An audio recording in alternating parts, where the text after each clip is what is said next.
Today, I'm going to tell you how you can optimize your 401k or your HSA. If you don't have either one of these, definitely try to get one. How you can get one is ask your employer if they're offering these programs. Most employers do in the United States. And if they are not offering the HSA, at least you can open one from any of these companies for free. I use Lively, but you could use any other ones that you can find because it allows you to take that money and invest it as well. Because the investment part is how you optimize the growth of your account.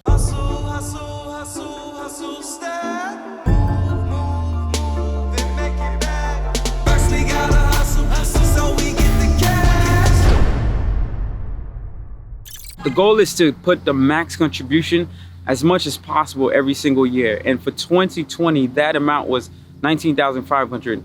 Now, if you cannot afford that, the good rule of thumb is 10% of your income of your contribution amount. So let's say you're making $60,000 a year, that would actually be $6,000 a year. And you would set the 10% threshold, which automatically comes out of your paycheck every single week or every 2 weeks, however you get paid. I know how tough it can be for some to contribute even 10%, but do whatever you can, do whatever you feel comfortable with. Just know that the more you put away for your 401k and HSA, the less you get taxed. And if your employer is participating in these programs, your tax advantages come right away during your paycheck, during the paycheck that you get. If they don't, you can write it off for the following year when you're filing taxes. So just keep that in mind. Now let's do a quick math. Let's say you're making $60,000 a year, and at 10%, your contribution for the year will be $6,000. Over the course of 30 years, that would mean that you would have contributed $186,000 over the course of the 30 years. Now that return, it all depends on how much percentage average you got returned back every single year. But let's say it's 7% because that's the average for most mutual funds. That total amount will be $658,000, meaning you would have profited over $472,000. That is such a great return because you have much more extra money than you actually had put in. And that's the good rule of thumb, is how do we maximize that percentage of return as much as we can? There is something you can definitely do to maximize your return, and that amount can be, let's say, 10 to 15%. There's a huge difference from 7 to 10 to 15%. At an average return of 10%, your total return would actually be over $1.2 million. Huge difference from the 658 that you get from the 7%. And at 15%, that amount is actually over $3.9 million. So it's a huge, big difference. You're contributing the same amount of money, but your returns are much bigger in profit. You're just investing in different things at the right time, at the right place with the right amount. And that's how you can maximize those returns over the course of the 30 years. Now, the way to really maximize this is you have to be consistent. Do not ever stop contributing to your 401k or your HSA. The consistency is key, but you also have to analyze the market, because what you want to do is fluctuate how much you're contributing, either a little higher in percentage or a little bit lower in percentage during these different market times. You just have to kind of watch it and analyze it. But here is how you really pay attention to the market. Just take a look at the Dow, the NASDAQ, or the SP 500, any one of them. I usually stick to the Dow because it's a much bigger range of companies and it fluctuates a lot of how these funds are going to go up or even down. But all three of them on average go up together, they go down together. They never, most days, one go up and then the other one goes down. And if it does, it's a very small difference. So take a look at the market for the past 2 years and see if prices are way too good to be true. The way that you know that is if you see that companies are reaching all-time highs like crazy, like Amazon, Facebook, Square. Any of these companies are reaching all-time high, Netflix. And if they are, see if the Dow or NASDAQ and the SP 500 are also doing the same thing. If they're peaking numbers at all-time highs that they have never reached before, and it was a huge jump, like if you pay attention to the past 2 years, it should be a steady increase. And if it wasn't, and you see that it in the past like a month or 2 months, it just jumped crazy, just know those prices are too good to be true. Not that it will never stay at that price or return to that price, but it has to pull back at some point, and then normalize itself. The market will always try to rebalance itself at a constant pace. It will never try to keep going as high as possible for a long time and as fast. It has to have an average speed. And if you see that it's growing too fast and these prices are getting ridiculous, like the market is going so great, it's a bit unhealthy and it will retract. Something will happen. If it's not a natural event, it will be people just pulling out their money. Something will just happen. It's just never too good to be true. A good example is look at the Dow. If, for example, it had hit 30,000, it has never hit 30,000 before. And at a steady price, if you see that it was averaging like 25,000 points, and over the course of a few months, it jumped all the way to 30,000, that is not normal at all whatsoever. That is a 5,000 point increase, which is 20% over the course of a few months. That's insane.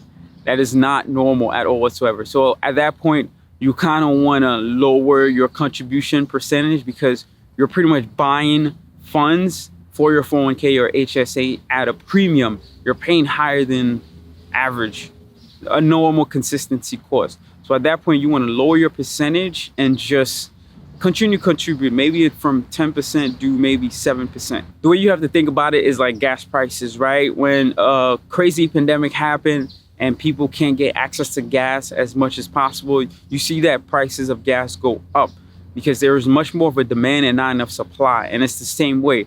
More people are trying to buy funds and there aren't as much available funds. So it's not as cheap. It's actually much more and costly. If you look at the pandemic of the coronavirus, same thing. Lysol was being wiped off shelves, and these local sellers and online sellers of mom and pop shops, they were trying to sell Lysol for a premium higher than what their normal prices were. And these hustlers were doing the same thing, trying to sell you Lysol for double or even triple the price because they know you needed it. It was such a demand, nobody else had it. So the prices will go up.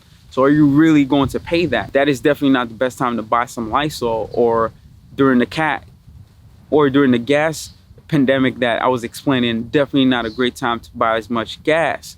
But you really didn't have a choice with gas. You had to drive around, get around, you had to pump that fuel and pay that premium. Now, when prices are lower is when you actually contribute more. So if you were averaging 10%, right, on a weekly, monthly, bi-weekly, whatever your consistent pace is at 10%, and let's say the Dow was at an all-time high of 29,000 and it just suddenly drops to 25,000, it's on sale.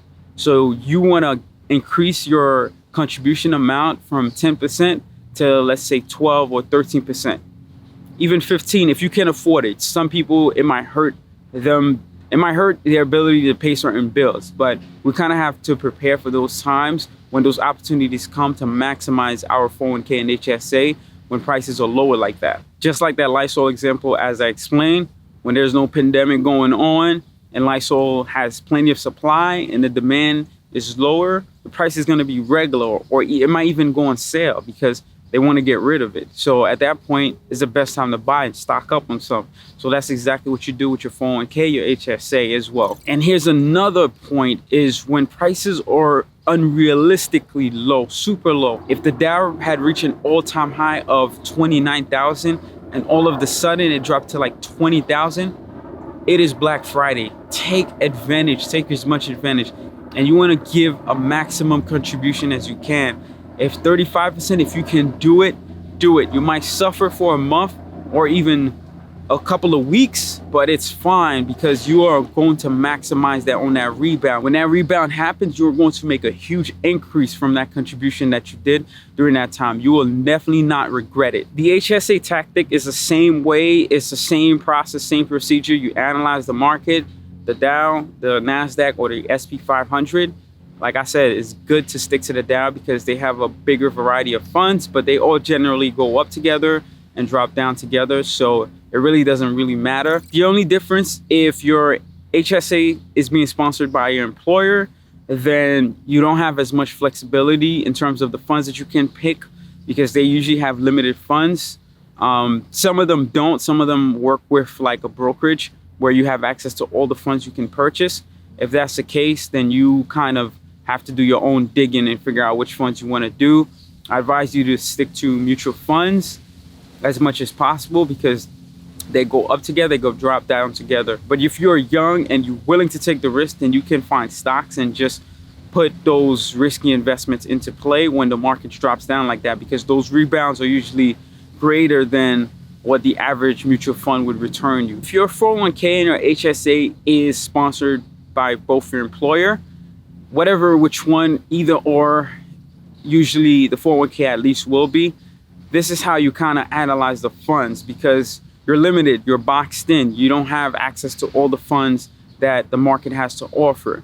But these funds, some of them perform better than others, when we have to pay attention to which one should we put our money towards, right? So this is how you analyze which funds to put in and how much of it to put in. There's usually a chart that your 401k administrator, you can ask your employer about this, that shows you how well the fund has performed over the course of 1 year, 5 years. Some of them have 3 years as well, 10 years, 15 years, 30 years.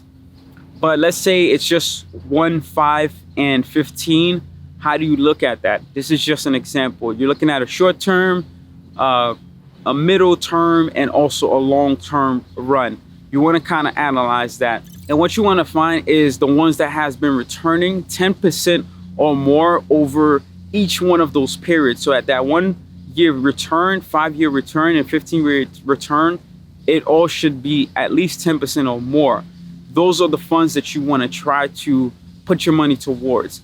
Don't put it towards just anything, because some of them return 3%, 4%. They're very conservative and don't drop as much when the market goes bad, but realistically, it's okay. You know, it's better to have a bigger return over the long run versus playing it too safe. You don't want to play it too safe, because you're not going to maximize your return at that point over the course of 15, 30 years. And usually you only need to pick no more than 4 funds. So if there's a whole bunch available, you really don't need 4. 3 is what I shoot for, because it's a good balance. But if you want to do 4 funds, have at it. So now you have your 3 funds. How do you split the funds at that point, right? I don't suggest doing an equal. If you're having 4, 25, 25, 25, 25% each, or if you're doing 3, do 33, 33, 33% each. Instead, you want to give more to the one that is outperforming the best, and then equally split the rest. Now, the one that has been doing the best, it all depends on your age. So if you are older, you want to try to look at the 15-year mark and see which one had the best percentage, right? But if you're younger, you want to look at the one that has the best percentage in the past year, because that one is a little bit more risky. The reason I say to break it down like that, because when you're older, you're likely to be more conservative.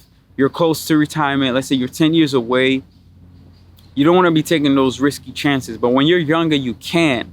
Not that you're going to lose money, because it always makes money, but you want to play it much more safer when you are older. Versus when you're younger, you can take the risk and wait a little bit longer. Because if you're retiring in 10 years, you want to make sure that fund performed the best to its capabilities in 10 years. But if you are younger, you have 30 years, it will definitely outperform over the course of 30 years. If you're older, look at the one at the 15 mark that has been doing the best, and take 40% of your total portfolio of your 401k or HSA and put it towards that fund. If you're younger, you're doing the same thing, but for the 1 year fund that has been outperforming. So the 1 year fund that outperforms the most, you want to put 40% towards that one for your overall portfolio. And the rest of the funds, for either older, younger, you can distribute it equally amongst the other ones, which is completely fine. Do not need to monitor these as much. It's not like investing in stocks where every week, every 2 weeks, or every few months. You actually just need to look at this every year, because that's when you can actually see how well a fund has performed from year to year. And the chart are usually updated too around that time. So you only really need to check once a year to see whether you need to rebalance those percentages. So you can determine which is your leading fund. Again, if you're older, look at the 15-year fund mark and see which one was outperforming the best and put 40% towards that. And if you're younger, look at the past year, see which one was outperforming the best as well. And then the rest, you just equally split with your percentages amount. Your 401k employer that is sponsoring the plan, they will usually split out every contribution that you make to those percentages. So if you're contributing $6,000 a year, right, and you're putting 40% towards that leading fund, that would be $2,400, and then the rest would be equally split. So you don't have to really worry about it. The contribution automatically gets deducted from your paycheck and goes towards those funds, split accordingly to those percentages that you have set. And the following year, you just keep looking at it to see how much it has grown. Usually they tell you a year return, a year-to-year return, but you want to look at an overall years of return. And you most likely will have to calculate that yourself. You have to see how much you've contributed. If your employer also is making extra contribution on your behalf, you can also look at that as well and see how much contribution that you have put in versus how much it has grown. Then that's how you can factor how much it has increased over a 30-year period. And you can use any of these calculators to kind of give yourself a timeline. Know that it will never be exactly the same. Like, you will never get exactly 10% every single year, but it should average to be that amount over the course of 5 years, let's say, or even 10 years. So don't look at it as, oh man, I've made less than what the amount is supposed to be.